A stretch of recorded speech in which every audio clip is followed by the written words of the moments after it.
বাতিল অধ্যাদেশগুলো নিয়ে বিভ্রান্তি ছড়াচ্ছে বিরোধী দল, এমন অভিযোগ করেছেন আইনমন্ত্রী। বলেন, যাচাই বাছাই করে সেগুলো আবারও সংসদে আনা হবে। আর স্বরাষ্ট্রমন্ত্রী বলেন, ভবিষ্যতে গণভোট হবে না, তাই অধ্যাদেশটি আইন করার প্রয়োজন নেই। সরকার কোথাও অস্পষ্টতা রাখেনি বলেও দাবি তার। দুপুরে সচিবালয়ে সংবাদ সম্মেলনে এসব কথা বলেন মন্ত্রীরা। মাননীয় স্পিকার, আপনাকে ধন্যবাদ।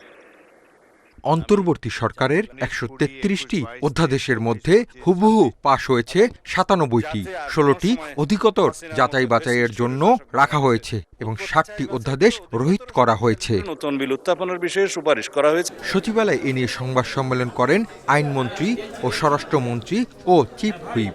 এ সময় বাতিল অধ্যাদেশ নিয়ে বিরোধী দলের প্রতিক্রিয়ার সমালোচনা করেন স্বরাষ্ট্রমন্ত্রী। গণভোট নিয়েও ব্যাখ্যা দেন তিনি। একটা বিশেষ কমিটি জাতীয় সংসদের প্রথম দিকে যেটা করে দিয়েছিলেন মাননীয় স্পিকার, এই সংসদীয় বিশেষ কমিটির প্রস্তাবনার মধ্যেই থাকে তার অ্যাক্টিভিটিস কি হবে, কার্যক্রম কি হবে। তাতেই বলা হয়েছে যেহেতু এখন মন্ত্রণালয় সম্পর্কিত কমিটিগুলো, স্থায়ী কমিটিগুলো এখনও গঠন করা সম্ভব হয়নি, সেই জন্য এই বিশেষ কমিটি অধ্যাদেশগুলো পর্যালোচনা করে সংসদে রিপোর্ট পেশ করবেন।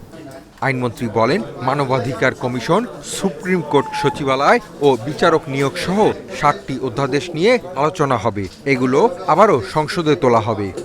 আমরা এটা করি না, এটা বাদ দিয়েছি, এটা তারা বিভ্রান্তি ছড়াচ্ছেন।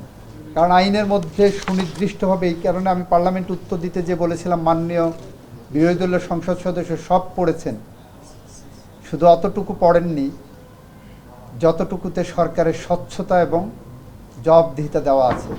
সময় স্বল্পতার কারণে সবগুলো অধ্যাদেশ পাশ করা সম্ভব হয়নি বলে জানান মন্ত্রীরা। Hasif Mahmud Shah, independent news, Dhaka.